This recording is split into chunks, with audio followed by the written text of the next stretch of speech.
学校要填家长信息，我写爷爷的时候，老师都会多看我一眼。你爸妈呢？这个问题我想了20年，答案其实很简单，弟弟是儿子，我不是。所以那年我被送到爷爷家，不是暑假那种去爷爷家玩，站在爷爷家门口，看着我妈的背影越走越远，我没哭。6岁的小孩不太懂被抛弃是什么意思，我只记得我妈走的时候手里牵着弟弟，弟弟那年4岁，穿着新买的蓝色小棉袄，我妈没回头，爷爷站在我身后，过了很久，叹了口气，走吧，进屋。他牵着我的手，爷爷给煮面。那天晚上我吃了1碗鸡蛋面，爷爷问我想妈妈吗？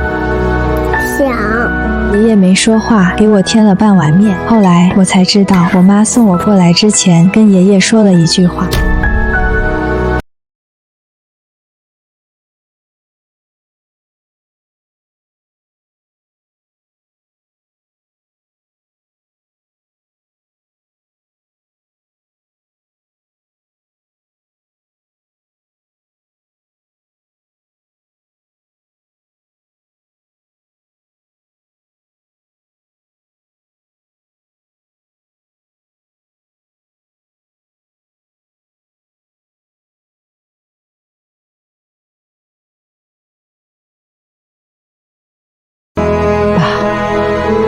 若曦就交给您了，我们实在养不起2个。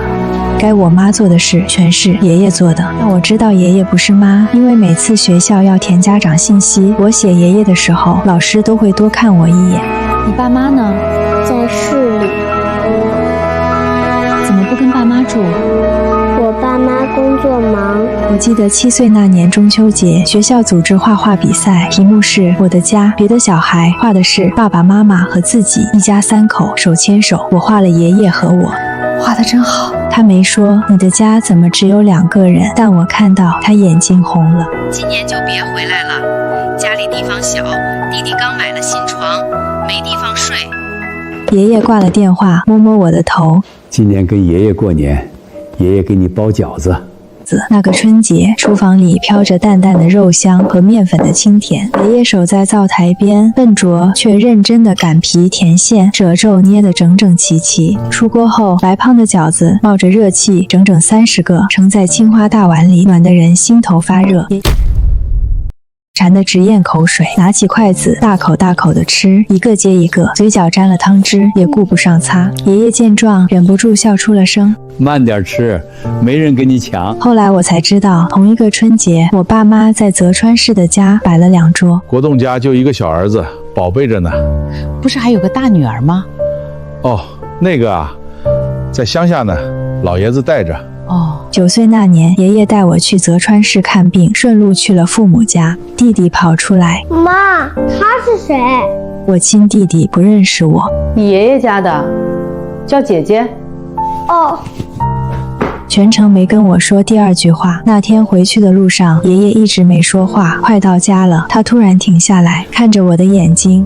若曦，记住，你是爷爷的若曦，谁不要你，爷爷要你。他的眼眶红了。爷爷活着一天，就养你一天。那一年我9岁，12岁小升初，我考了全镇第1。爷爷打电话告诉我，妈，电话是免提。我在旁边听得清清楚楚。亚兰，若曦考了全镇第1。电话那头沉默了2秒。哦，知道了，爸，我们手头紧，浩轩下学期要上兴趣班，还要交补课费。爷爷没再说话，挂了电话。那一年，弟弟考了年级第138名，父母给他报了3个补课班，一年2万4。乖，节约补课。我考了全镇第1，杨林1分钱的补课费都没有。15岁那年夏天，爷爷带我去配眼镜，公交车上遇到大伯。爸，若曦都这么大了。国栋2口子真是的，当初说好让若曦过来住2年，结果一住就是快10年。将来，大伯，我开口了。他愣了一下，看着我。我不是差不多就行的人。我看着他。以后请叫我名字，是若曦。一大伯的脸僵了一下，爷爷拍了拍我的手，没说话，但我看到他嘴角有一丝笑。18岁，高考我考了全市第23名。第二天一早打电话给我妈，亚兰，若曦考上了，省重点。爸，挺好的。电话那头又沉默了。学费的事儿，爸，浩轩今年也要考驾照，我出。他的声音很平静。若曦的学费我出。挂了电话，爷爷坐在院子里，看着那棵枇杷树。很久，我走过去，爷爷，我可以申请助学金。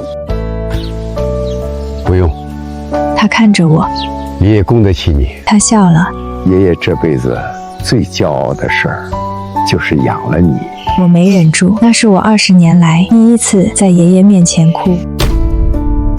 同年秋天，弟弟高考落榜，复读了1年，考上了一所民办专科，父母花了18万给他买了一辆车。1年国庆节，我试着打了我妈的电话，妈，国庆我能回家住2天吗？电话那头迟疑了一下，若曦啊，家里最近在装修，到处都是灰，你还是去爷爷那儿吧。我后来看到弟弟发的朋友圈，一家3口在新装修的客厅里拍了合照。新家真香，儿子喜欢就好。儿子喜欢就好，3个人的新家没有我的位置。大学毕业，我留在了省城律师事务所实习期，工资3500，我没找家里要过1分钱，因为我知道要了也不会给，也因为我从6岁就知道一件事，靠自己。这辈子除了爷爷，我只能靠自己。工作第3年，我转正了，月薪12000；第4年升了18000；第5年独立负责案子了。这5年里，我妈给我打过4次电话。第1次，若曦，你弟弟找工作，你在省城能不能帮忙问问？第2次，若曦，你弟弟谈了个女朋友，买房子差点钱。若曦，你弟弟……每一次都是你弟弟，从来没有一次是若曦，你最近怎么样？你转3万给浩轩。我给过钱吗？给过。第1次借了2万，说好半年，还3年了，没提过。5万块到今天没还过，但我不在乎那5万块，我在乎的是找我要钱的时候我是家里人，不找我要钱的时候我是爷爷家的那个。直到爷爷生病，去年10月，爷爷被查出胃癌晚期，电话打来的时候，我手在发抖。帮我请长假，所有案子交给合伙人。我请了长假，从省城赶回青柳镇。爷爷瘦了很多，头发全白了，躺在医院的床上，看到我进来，笑了。若曦来了。爷爷，我来了，我来照顾你。不用。爷爷摇头。你工作不重要，你重要。爷爷的眼睛红了，他没说话，只是握紧了我的手。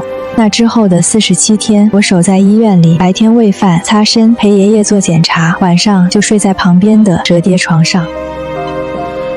你爷爷的其他子女呢？就我。你是孙女。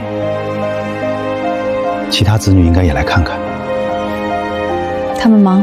47天，我爸来过2次，第1次来了半个小时，在走廊里接了一通电话就走了。第2次带了一兜子水果，放下就走。我妈来过1次，坐了15分钟，看了看输液管，看了看窗外，跟爷爷说了一句：“爸，您好好养着。”然后走了。弟弟没来过，1次都没有。47天，我一个人。爷爷在医院的最后1个星期，已经说不了太多话了。若曦，爷爷，我在。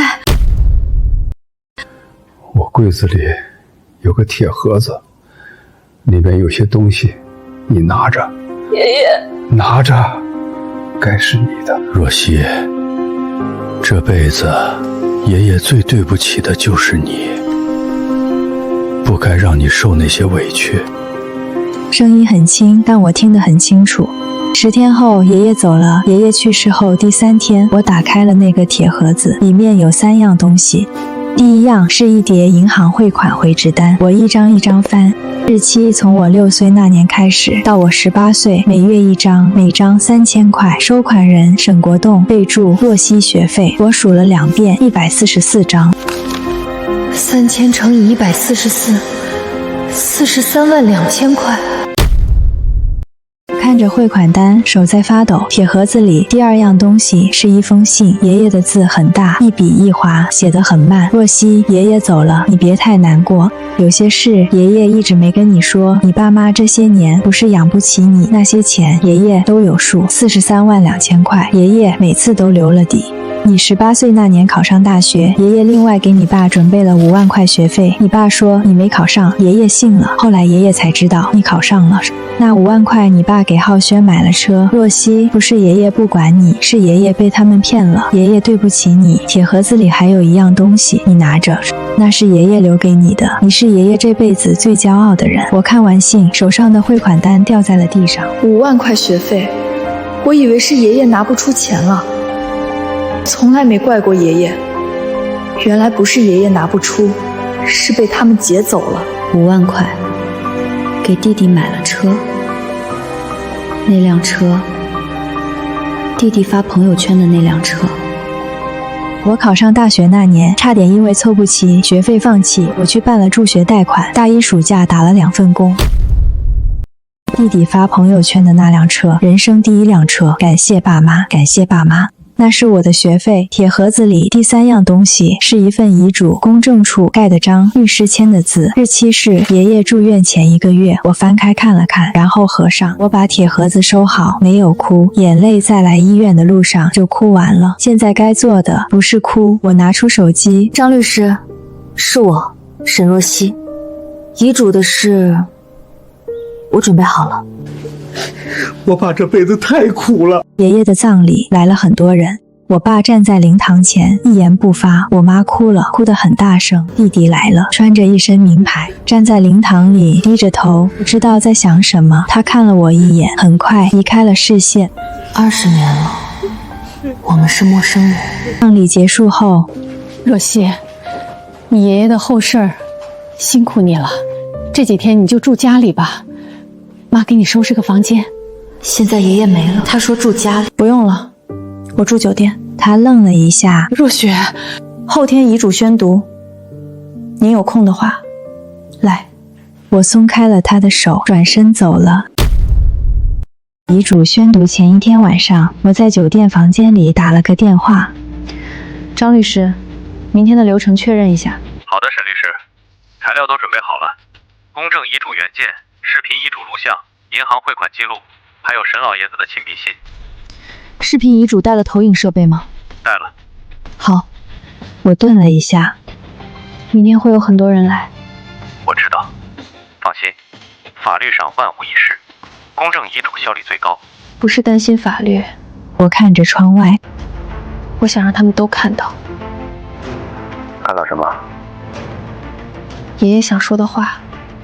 挂了电话，我把铁盒子里的东西又看了一遍，43万2千块的汇款回执，爷爷的亲笔信、公证遗嘱，还有一张 U 盘。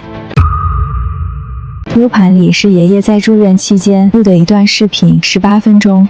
爷爷对着镜头一句一句说的，每一句我都听过了，每一句都像一把刀。明天让他们也听听。遗嘱宣读在青柳镇上的公证处进行。我到的时候，客厅里已经坐满了人。我走进去的时候，所有人的目光都投过来。我妈站起来，若曦，开始吧。我对张律师点了点头。张律师打开了文件夹。各位，我是沈老爷子生前委托的遗嘱执行律师。今天宣读的是沈老爷子的公证遗嘱，公证处备案号。他念了一堆法律条款，没人在意那些，所有人都在等一件事：钱给谁？以下为遗嘱正文。本人沈正安神志清醒，自愿订立遗嘱如下：一、本人名下位于青柳镇老街36号房产一处，现市场评估价值520万元，全部依赠孙女沈若曦。房间里有人倒抽一口凉气。520万，爷爷那个老房子，镇上开发新区之后，那片老街的拆迁补偿方案已经出来了。二、本人名下银行存款共计186万元，全部均赠孙女沈若曦。我妈的手攥紧了，纸巾被捏成了一团。3. 本人名下其余财产，包括金饰、家具等，全部金赠孙女沈若曦。以上为遗嘱全部内容，公证处备案，具有法律效力。房间安静了3秒，然后炸了。什么？全给他！这不可能！老爷子怎么可能？二姑掐灭了烟。这遗嘱有问题吧？弟弟抬起头，手机差点掉地上。700多万，全给他。我坐在角落里看着他们，没说话。第一个发难的是我妈，她冲到律师面前。这不可能！我爸不可能把所有东西都给若曦，他一定是被若曦。她转向我，你是不是在你爷爷面前说了什么？我没说话。大伯站起来了，他看着在座的亲戚。我就说嘛，这些年若曦一个人在老爷子身边，谁知道灌了什么迷魂汤？老人家年纪大了，糊涂了。对，老人家80多了，哪知道那房子值500多万？肯定是被忽悠了。就是一个孙女，凭什么全拿？儿子呢？声音越来越大，目光全部对准我，像审犯人。我妈哭得更大声了。若曦，你对得起你爷爷吗？他老人家一辈子多不容易。我爸终于开口了。这遗嘱我不认，我是沈正安的儿子，老爷子的财产凭什么全给一个孙女？儿子还活着呢。对，我也是老爷子的儿子，凭什么都给一个孙辈？我也不认。老人肯定糊涂了。孙女怎么能也给我儿子继承？我坐在那里看着他们表演。不合理，不合理，这事得重新来。等他们演够了，我站起来。演完了吗？声音不大，但房间里突然安静了。我看着大伯，说我忽悠爷爷。我看着二姑，说爷爷糊涂。我看着我爸，说遗嘱有问题。我转向张律师，那你们看看这个，播放视频遗嘱。张律师打开了投影，画面亮了。爷爷坐在医院的病床上，穿着蓝色条纹的病号服，瘦了很多，但眼睛亮亮的。他看着镜头。我叫沈正安，今天是2024年10月3号。我神志清醒。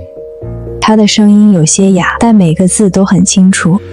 这段视频是我对遗嘱的补充说明。我把房子和存款全部留给我的孙女儿沈若曦。画面里的爷爷停了一下。原因我一条一条说。第一条，若曦6岁那年被送到我这里，她妈妈说养不起2个，但同一年他们给浩轩报了3个兴趣班，不是养不起，是不想养女儿。大伯的嘴张了张，又闭上了。第二条，若曦在我这里20年，从6岁到26岁，衣服是我买的，学费是我交的，生病是我带她看的。她爸妈1年来看她不超过2次。第3条，爷爷的声音平静了一些。我每个月给国动汇3000块，备注写的若曦学费，12年一共43万2千块，我都有汇款底单，这些钱1分都没花在若曦身上。房间里死一般安静，我妈的脸从白变红，又从红变紫，爷爷的声音开始发抖。第4条，若曦18岁那年考上了北明省重点大学，我给国棒打电话，准备出5万块学费。爷爷停了很久。国栋告诉我，他说若曦没考上，5万块我转给了他。后来我才知道，若曦不但考上了，考的是全市第23名。那5万块，国栋拿去给浩轩买了车。我听到我爸的椅子发出了声响，他站起来了，又坐下去了。他的脸色铁青。若曦自己办了助学贷款上的学。爷爷的声音在发抖。我的孙女儿考了全市第23名，她自己挣学费，她爸妈1分钱没出，拿着本该给她的钱，给她弟弟买了车。投影灯把爷爷的脸照得很亮，他的眼泪流了下来。第5条，爷爷抹了一下眼睛。这一条我忍了很久。今年9月，我住院后第2周，国栋和雅兰来了。我愣了。47天里，我只记得我爸来过2次，我妈来过1次。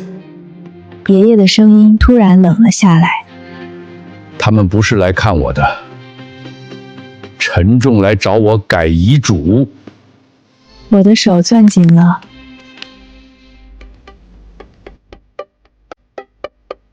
国栋说房子应该留给他，他是儿子。他说他是法定继承人，孙女不该拿大头。雅兰说若曦是女儿，迟早要嫁人，财产给孙女就是给了外姓人。爷爷的嘴唇在发抖。我躺在病床上，身上插着管子，他们坐在我旁边，让我签字。我说不改。雅兰摔了门走的。国栋说了一句话。爷爷顿了一下。他说：“爸，你偏心若曦，以后别怪我不养你。”我妈的椅子咣一声倒了，她站在那里，脸色发灰，嘴唇在抖，一句话都说不出来。投影里，爷爷擦了擦眼泪。从那天起，他们再没来过。若曦一个人守了我47天，白天喂饭，晚上睡折叠床。我这辈子亏欠最多的人是若曦，所以我的东西全部留给他。我沈正安神志清醒，这是我的真实意愿。谁都别想改。画面定格，然后黑屏。房间里没有人说话。1秒、5秒、10秒，我站在投影旁边看着他们。我爸低着头，我妈靠在墙上，手在发抖。大伯的嘴张着，像一条缺水的鱼。二姑的烟灭了，夹在手指间一动不动。所有刚才义愤填膺要主持公道的亲戚安安静静。没有人在说老人糊涂了，没有人在说遗嘱有问题，没有人在说孙女凭什么。还有人觉得爷爷糊涂吗？没人回答，沉默了很久。我妈先开口了，她的声音在发抖。那些钱，我们替若曦存着的。我看着她，存着？对，存着。你小时候在乡下花不了那么多钱，我们就先存。存哪儿了？他张了张嘴，我从包里拿出了一个文件夹。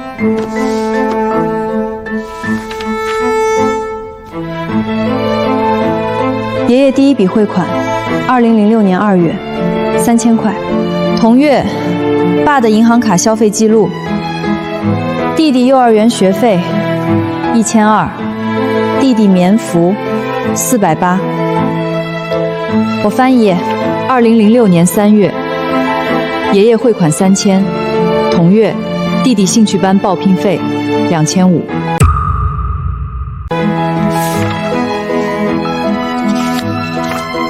再翻一页，2010年6月，爷爷汇款3000，备注若曦学费，同月，弟弟暑期夏令营5800。我妈的声音断了。你怎么有这些？银行流水调取很简单。我看着他。我是律师，房间里有人倒吸了一口凉气，我合上文件夹。432000块，我逐笔比对过了，每一笔爷爷寄来的钱都在同月消费掉了，全花在弟弟身上。我看着我妈，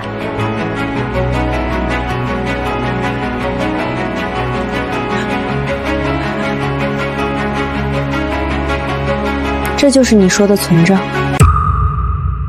还有5万。2018年8月，爷爷汇款5万，备注若曦大学学费。同月，弟弟名下新车上牌，东风本田，裸车价14万8，加保险上牌18万出头。弟弟的脸色变了。我不知道那钱。我看着他，你不知道？你发朋友圈的时候挺高兴的，人生第1辆车，感谢爸妈。我爸终于开口了，他的声音很低。若曦，那些钱的事儿，爸确实做的不对，但你爷爷这个遗嘱……你想说什么？700多万全给你，太不合理了。我是你爷爷的亲儿子，不管怎么说，总该有我的一份儿。若曦，爸不跟你争，你拿大头，我拿小头，行不行？我笑了。爸，你知道你在爷爷病房里说了什么吗？你说爸，你偏心若曦，以后别怪我不养你。爷爷躺在病床上，身上插着管子，你让他改遗嘱，他不改，你撂下这句话走了。从那天起，你再没去过。爷爷最后1个月，每天问我你爸来不来，我每天跟他说快了，快来了。我的声音很平，我看着他，我骗了他1个月。你知道爷爷走的那天，最后一句话是什么吗？他说：“若曦，别怪你爸。”我停顿了一下。到死他都在替你说话，你配吗？若曦，话不能这么说，毕竟他是你爸。大伯，你刚才说爷爷糊涂，说我灌迷魂汤。爷爷生病47天，你来过几次？他的脸红了。我在外地0次。你1次都没来过。你不来看爷爷的时候，你不是他儿子。现在要分钱了，你是他儿子了。我是提醒你，不需要。我看着在场所有人，爷爷的遗嘱写得很清楚，法律上也很清楚。这是遗赠，不是法定继承。遗嘱效力高于法定继承。说人话。爷爷说给谁就是谁的，你们谁都拿不走。散场之后，有个婶子小声跟旁边的人说：“43万呢，全吃了。这种事儿做得出来，还骗老爷子说孙女没考上大学，这也太缺德了。”我爸妈坐在公证处的椅子上，没有走。我知道他们在等什么。若曦，妈知道这些年对不起你，妈真的知道错了。你是妈的女儿，妈以后一定补偿你。女儿20年来第2次，第1次是爷爷葬礼那天，第2次是现在，2次都跟钱有关。妈，你叫我女儿，你知道我上一次听到这个字是什么时候吗？她愣了，不记得了，对吧？因为你从来没叫过。我6岁的时候，你叫我若曦去爷爷那儿吧。我9岁的时候，弟弟叫我，他是谁？我12岁，你说手头紧。我18岁，你说哦，知道了。26年，他的手缩回去了。你叫过我几声女儿？你知道爷爷每天怎么叫我吗？若曦，吃饭了。若曦，冷不冷？若曦，爷爷接你放学。每一天， 20年，风雨无阻。该你做的事儿，全是爷爷做的；该你花的钱，你吞了；该你操的心，你一点没操。我看着他，现在爷爷没了，你来叫我女儿。这生女儿值多少钱？他的脸彻底白了。520万够不够？我不是为了钱，不是为了钱。我从包里拿出最后一份文件，递给张律师。张律师，把这个给他看看。张律师递过去，我妈接过来看了2行，手开始发抖。这是什么？律师函。未成年人抚养费用侵占43万2千块，加上5万学费隔留，合计48万2千。你们有2个选择。我竖起一根手指。第一，30天内全额退还，这事儿到此为止。第二，我走法律程序，除了追回款项，还有利息和精神损害赔偿，数字你们自己算。我妈拿着律师函，手抖的纸都拿不稳。她看向我爸，果冻，你说句话呀！我爸张了张嘴，什么都没说。弟弟从后排站起来了，他走过来，他这辈子第一次这么叫我。姐，那些事我真不知道，爸妈做的不关我。申奥西，我看着他，你车还在开吗？他愣了。那辆本田，2018年买的，我的大学学费买的。你现在什么工作？他不说话了。我知道他没工作，大专毕业后在家待了2年，前段时间刚辞了一份外卖员的活。26年，爸妈花在你身上的钱，加上爷爷寄过来被劫走的钱，我算过，不低于150万。补课费、兴趣班、学费、车、生活费。你23了，没有稳定工作，开着用我学费买的车，住在爸妈交了首付的房子里。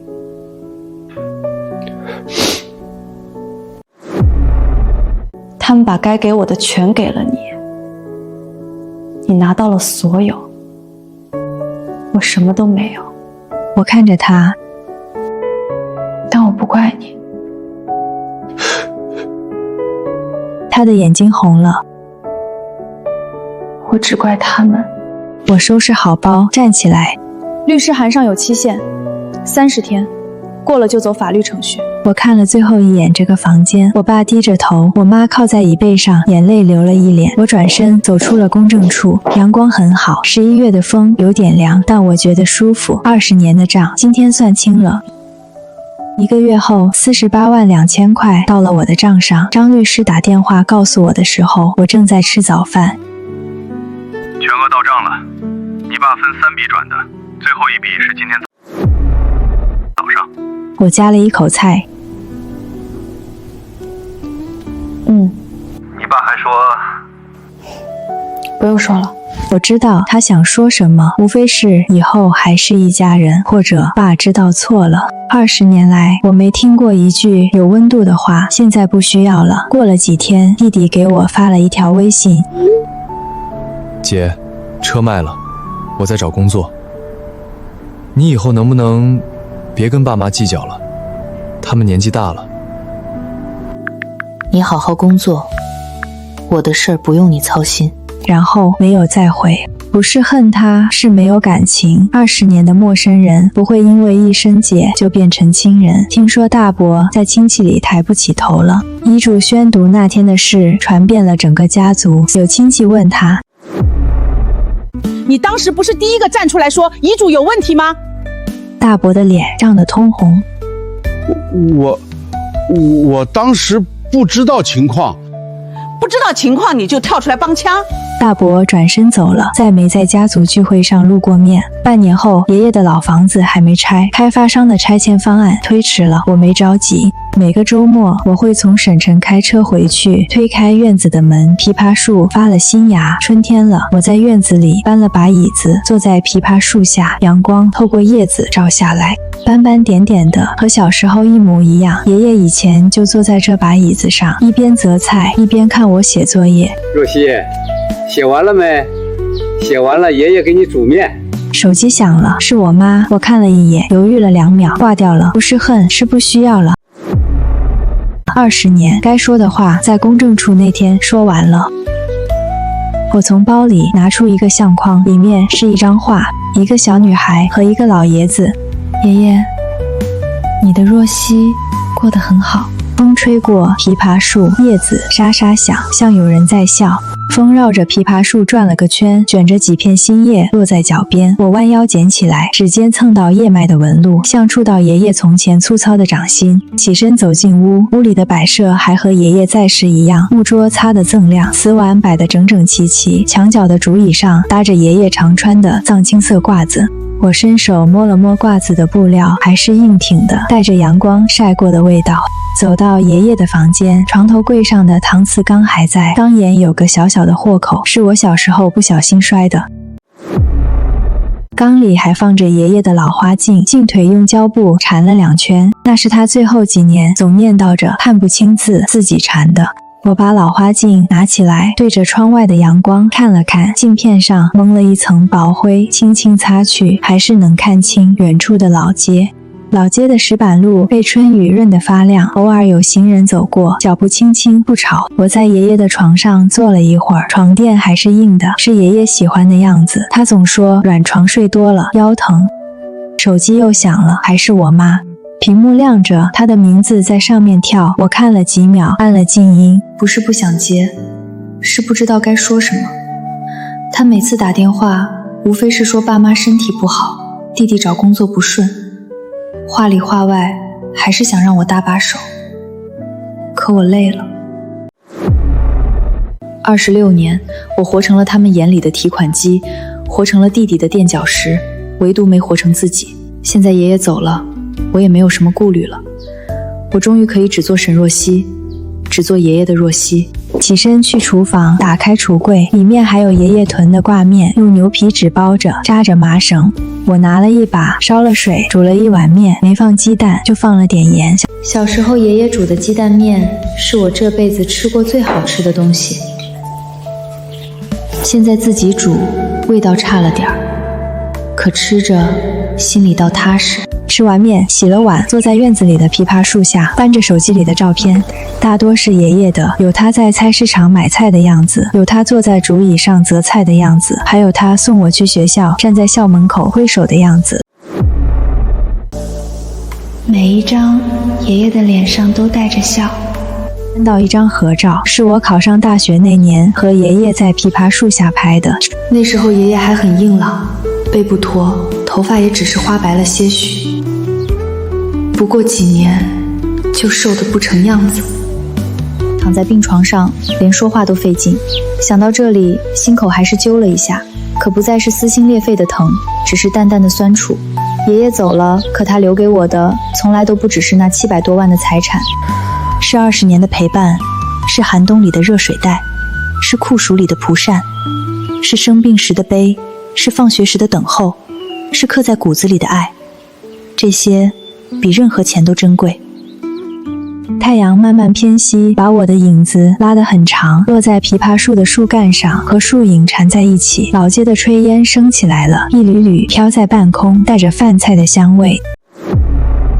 有邻居路过门口，探出头来喊我：“若曦，回来啦！”我抬头笑了笑，应了一声：“林婶儿回来了，快进屋坐坐，婶儿给你煮了糖水。”不了，婶儿，我收拾收拾，晚点回省城。邻居们都很好，爷爷在时总受他们照顾，我回来他们也总想着我。这青柳镇老街36号不是什么大富大贵的地方，却是我这辈子最温暖的家。因为这里有爷爷，有那些简单的美好，有我26年的人生里最珍贵的时光。收拾好东西，把屋门锁好，又看了一眼院子里的枇杷树，新芽长得很旺，想来秋天又会结满黄铮铮的枇杷，像小时候一样。爷爷总说，枇杷树结果就是好日子来了。我想，我的好日子真的来了。坐进车里，发动引擎。后视镜里，青柳镇老街36号慢慢变小，最后缩成一个小小的点。可我知道，只要我想回来，这里永远有一扇门为我开着，永远有一棵枇杷树等着我，永远有一个爷爷在天上看着我，护着我。车子驶上大路，阳光洒在车窗上，暖融融的。我打开车窗，风灌进来，带着春天的味道。手里的方向盘握得很稳，前路漫漫，可我不再孤单。爷爷的爱刻在心底，陪我走往后的每一步。我的人生从此只属于我自己，好好工作，好好生活，活成爷爷希望的样子，活成最好的自己，这就够了。